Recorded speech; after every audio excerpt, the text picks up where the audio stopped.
Imani Reese was 36 years old when her husband handed her a separation agreement on a Thursday evening and told her, with the particular directness of a man who had decided that honesty was a virtue he could afford now that the decision was already made, that he was leaving because he needed a partner who was more financially established, and that he had come to believe she would never be that person.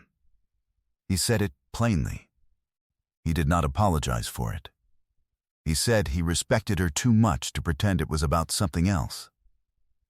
She drove a 2007 Civic with a slow leak in the rear left tire she filled every 2 weeks at the gas station on Broad Street. Her work clothes came from 3 stores, and she wore them in rotation with the efficiency of someone who understood that clothing was a tool, and tools were for working in.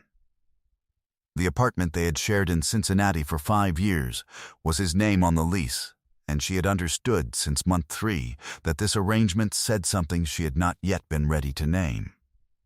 What her husband Brandon had not thought to ask in 5 years of marriage and 3 months of separation proceedings was what Imani did between 7 in the morning and 11 at night in the second bedroom she had converted into a workspace, surrounded by notebooks and printed research and a piece of equipment he had once asked about, and she had described as a diagnostic prototype, a description he had accepted and not returned to. The company she had incorporated 18 months before the divorce was called Reese Diagnostics, LLC. 14 months after the settlement was signed, it was acquired by a medical technology firm for $47 million. 11 months after the acquisition closed, a business publication ran a profile of the woman who had founded it. Brandon saw the cover at a newsstand on his lunch break. He called her that afternoon. The call lasted 4 minutes.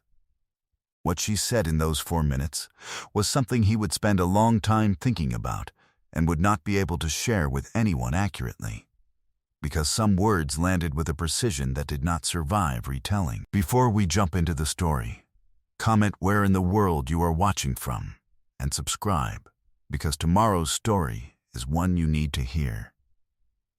The morning light came through the east window of the apartment the same way it always had, which was to say it came in late, because the building across the alley blocked it until almost 9, a condition Imani had accommodated by shifting her most detail-oriented work to the afternoon hours and using the early morning for reading and planning, and the kind of thinking that did not require optimal lighting to proceed.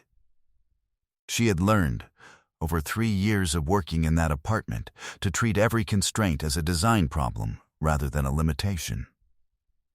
The light came late. She started before the light. The work continued. She had painted the wall behind her desk in the second bedroom herself, in a deep, warm white she had chosen for the way it held the afternoon light when it finally arrived, which was the kind of consideration she gave to spaces she intended to occupy seriously. She had built the desk herself from a door blank and 2 filing cabinets, a configuration she had seen in a photograph somewhere, and adapted to her dimensions. The desk had held her notebooks and her equipment and her doctoral dissertation and the corporate documents for Reese Diagnostics, and 4 years of a life that Brandon had never fully understood, because he had never stood in the doorway of that room long enough to try. She was a biomedical researcher by training and an entrepreneur by decision, which was a distinction she held carefully because the 2 orientations required different things from the same mind, and she had spent 4 years learning to run them in parallel without letting either one consume the current the other needed. Her formal training was in molecular diagnostics. Her doctorate had been completed at the University of Cincinnati 2 years before she married Brandon, under a dissertation committee whose chair had told her at her defense that her work in rapid point-of-care testing methodology was the most practically significant research he had supervised in 11 years, which was the kind of statement she had written down and kept in a folder, not out of vanity, but because she was a woman who preserved evidence of things that were true and might later need to be cited. Her grandfather, a man named Amos Reese, who had operated a small medical supply business in Dayton for 40 years before his son took it over, had told her when she was 16 and spending a summer helping in the warehouse that the difference between a product and a business was whether it could survive without you in the room. He said most people built products and called them businesses. He said the real thing was harder to make and worth considerably more. He had died her first year of graduate school from a cancer that moved faster than the treatment options available at the time, which was one of the reasons she had chosen the research direction she chose, because proximity to loss had a way of clarifying what mattered and what did not. She and Brandon had met at a fundraiser for a medical research nonprofit in Cincinnati 4 years before this morning, a fundraiser she had attended because her doctoral advisor was on the board and had asked her to come. Brandon was in commercial real estate, successful and certain in the manner of men who had moved through a world that had largely confirmed their self-assessment at each stage. And he had been warm and engaging at the table, and he had asked her questions about her research with an interest she had believed at the time was genuine, and had come to understand later as the interest of a man conducting an assessment, deciding whether the thing in front of him had the characteristics he was looking for. She had found him interesting. She had let the interest develop past the point she might have chosen if she had been paying closer attention.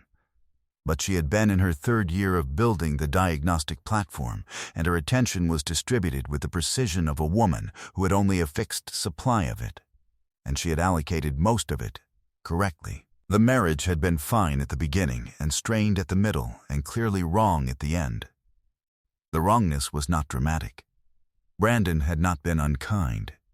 He had been exact about what he needed, which was a partner whose income was stable, whose time was available, and whose ambitions were ones he could track and account for in the projections he made for the life he was planning. Imani's ambitions did not fit any of those parameters, and she had known this for 2 years before he said it aloud.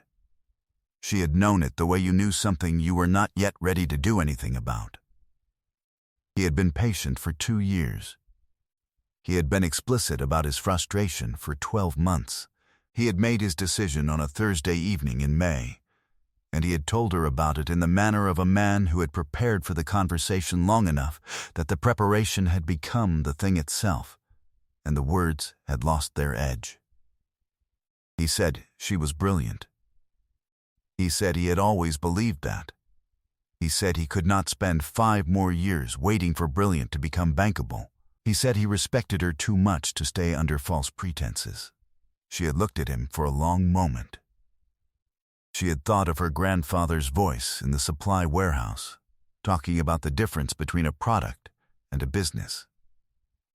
She had thought about the prototype in the 2nd bedroom, behind the door he had never opened with curiosity, and about the letter from the medical technology firm's business development office that had arrived in her research email 11 days ago, and which she had not yet answered. She had signed the separation agreement on Monday. She had not told him any of it. She was a woman who kept the work close until the work could speak for itself, and the work was not yet finished speaking. The settlement was uncomplicated. The apartment was his. The bank account they shared had $8,400 in it, which they divided. She kept her personal research equipment, which she had moved to a rented storage unit 8 months earlier, when the apartment workspace had become insufficient for the volume of work she was doing, and which Brandon had not inventoried or asked about because he had not thought it relevant. She kept her notebooks, her data, her corporate documents, and the company itself, which was listed in the asset disclosure as a single-member LLC with no current revenue, and a valuation she described, accurately and conservatively, as speculative. He did not contest any of it. He had looked at the disclosure with the eyes of a man reading a document about a part of her life he had never found interesting enough to study, and he had signed. She moved into a studio apartment in Clifton the week after the settlement was signed. It was 460 square feet, which was the exact amount of space she needed if the space was entirely hers to organize. She set up the equipment along the south wall, which had a window that let in indirect afternoon light, which was not ideal but was workable. She covered the kitchen table in notebooks and printed data summaries. She made coffee at 5:30 every morning and worked until she was done working, which was sometimes 11 at night and sometimes later. The studio was the most productive space she had ever occupied. She understood why. There was no performance required in it. There was no available audience for the pretense of smaller ambitions. There was only the work and the time she gave it, and the results the time produced. She called Claudette 2 weeks after moving in, not about the divorce, which was finished, but about the company. She had been waiting to have this conversation until the divorce was complete and the asset disclosure was filed and the legal record was closed. Because she was a woman who kept the compartments clean. Claudette said 2 things. The first was that she had been wondering when Imani was going to call. The second was that she needed to connect her to Gerald Webb, who handled acquisition transactions, and to a banking contact who worked specifically in healthcare technology investment, and that she had been quietly assembling this network for 4 months in the expectation of exactly this conversation. Imani had looked at the ceiling of the studio apartment and felt something she recognized, after a moment, as gratitude for having chosen an attorney who had been paying attention even when she had asked her not to. Gerald Webb came to the studio 3 days later with a notepad and no visible reaction to the 460 square feet, which she appreciated. He reviewed the corporate documents and the research data summary and the preliminary acquisition inquiry from the medical technology firm, and he asked 8 questions, all of which were the right questions, and he said the structure of the company was clean, and the intellectual property assignment was solid, and the acquisition inquiry was serious, and they should respond within the week. She responded within the week. The trial data came in 6 weeks after the divorce was finalized. Imani was in the studio at 7 in the morning when the results came through on her research account, and she read them 3 times, each reading producing the same conclusion, which was that the sensitivity and specificity numbers placed the diagnostic tool in the top 4% of comparable devices currently in peer review. She sat with that for exactly the amount of time it took to finish her coffee.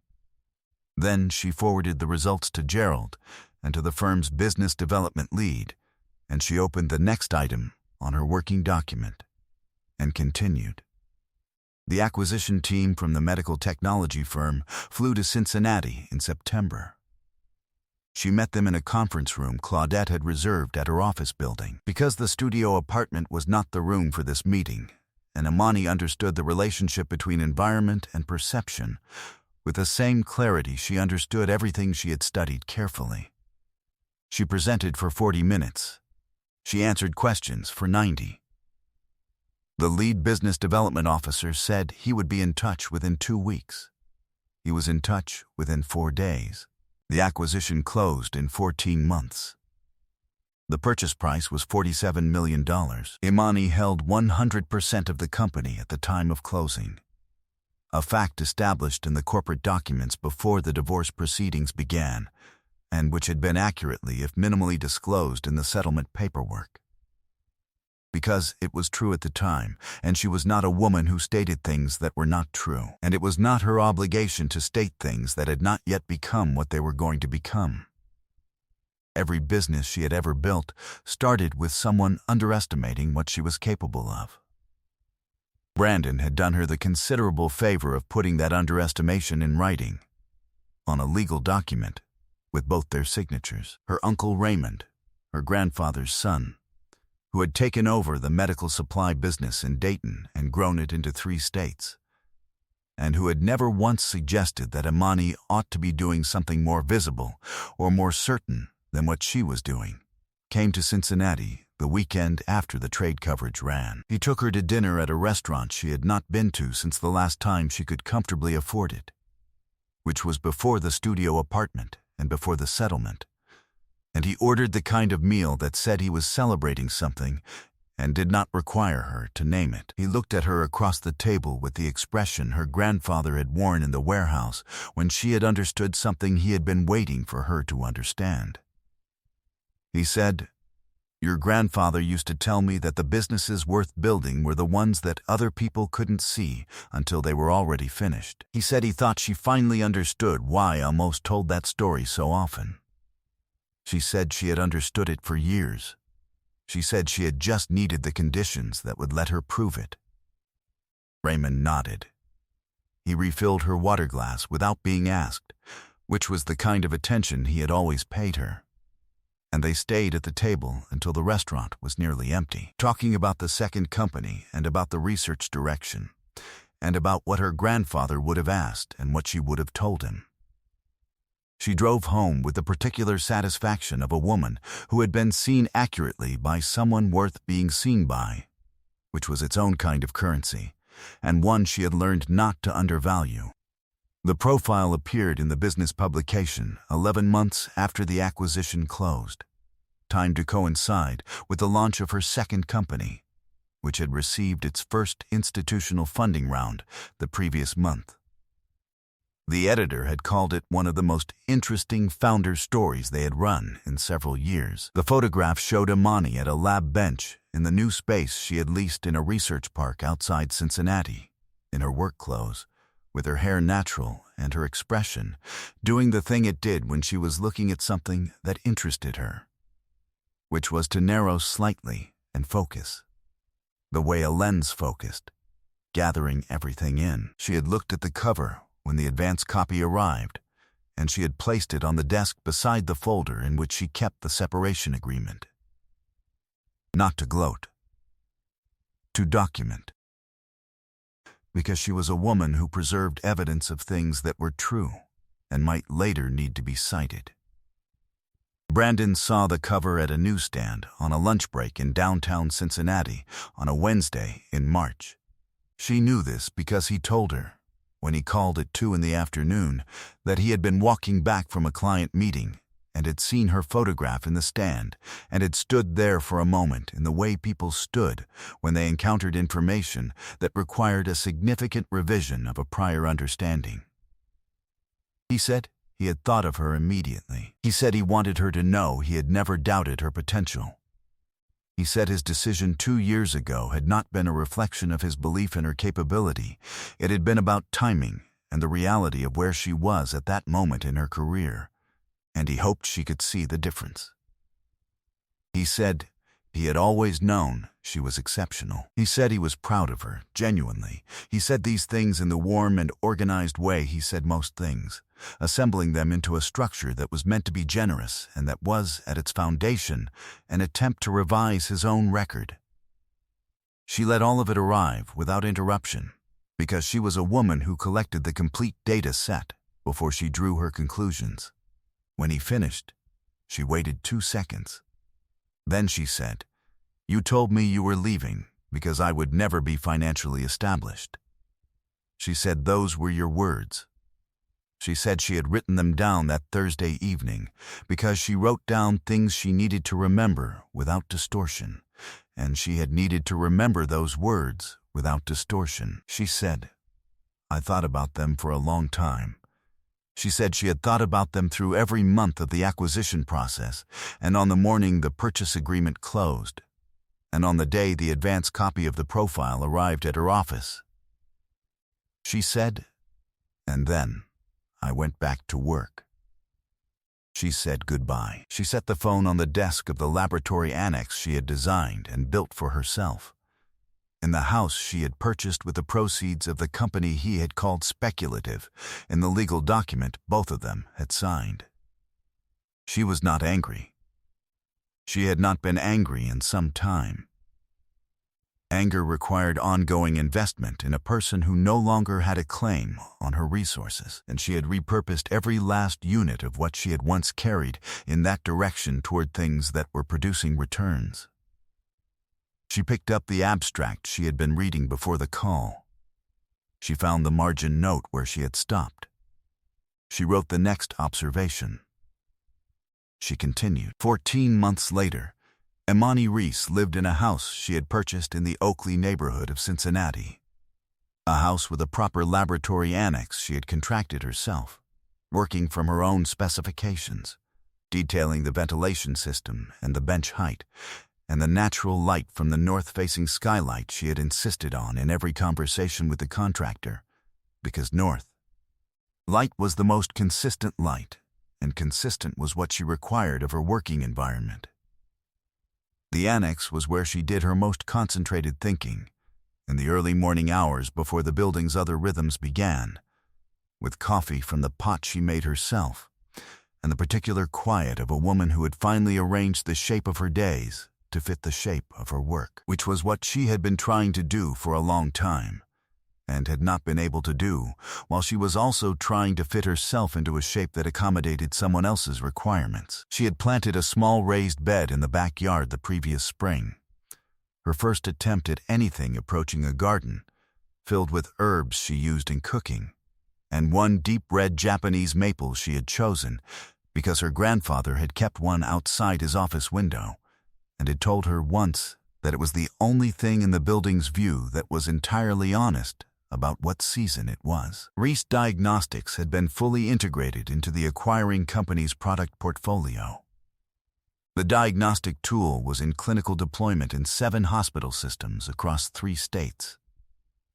The acquiring company's annual report named Imani as the originating scientist of the technology, which was accurate, and which she had required be accurate as a condition of the acquisition agreement because credit belonged where the work had been done. The second company, a computational pathology venture she had incorporated the month after the profile ran, had closed its Series A funding round at $12 million and had hired 4 people in its first 6 months, 2 of whom were colleagues from her graduate school years who had been tracking her work since the diagnostic platform's first publication, and who had called her within a week of the Forbes profile appearing to ask if there was a role for them in whatever she was building next. She had said yes before they finished the question. A man named Desmond, a biostatistician at the university, who had been introduced to her by her uncle Raymond with no stated purpose beyond the introduction itself, had taken to appearing in her life with the regular frequency of someone who had decided it was where he wanted to be, and had not required a formal decision about it. He was precise with language in the way of someone who had spent a career in data and understood the cost of imprecision.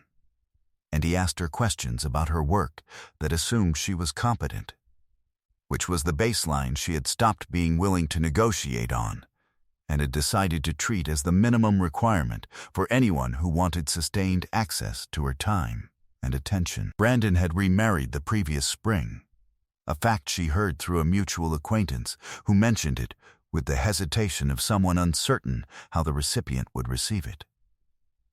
Imani had said that she was glad, and had meant it in the flat, honest way that required no examination, because she had no emotional inventory organized around Brandon anymore. It had been repurposed in the 2 years since the Thursday evening in May, converted entirely into the fuel for the work, which was where it had always been going to do the most good. On a Tuesday morning in March, 14 months after the cover, and 2 years, and 9 months after the Thursday evening in May, Imani sat in the laboratory annex with her coffee and the morning light coming in through the north skylight, in the flat, consistent way she had specified it. And she reviewed the preliminary results from a study the second company had submitted to a peer review journal the month before. The results were significant. She wrote 4 notes in the margin of the printed abstract and underlined 1 sentence and set the paper on the desk beside the folder that held the separation agreement and the advance copy of the cover. The folder had 2 things in it. Both of them were true. Some things, she thought, were worth every year of the conditions required to build them. I hope you enjoyed that one. Be sure to like the video and subscribe so you don't miss the next story. I've picked out 2 more for you that I think you'll really like.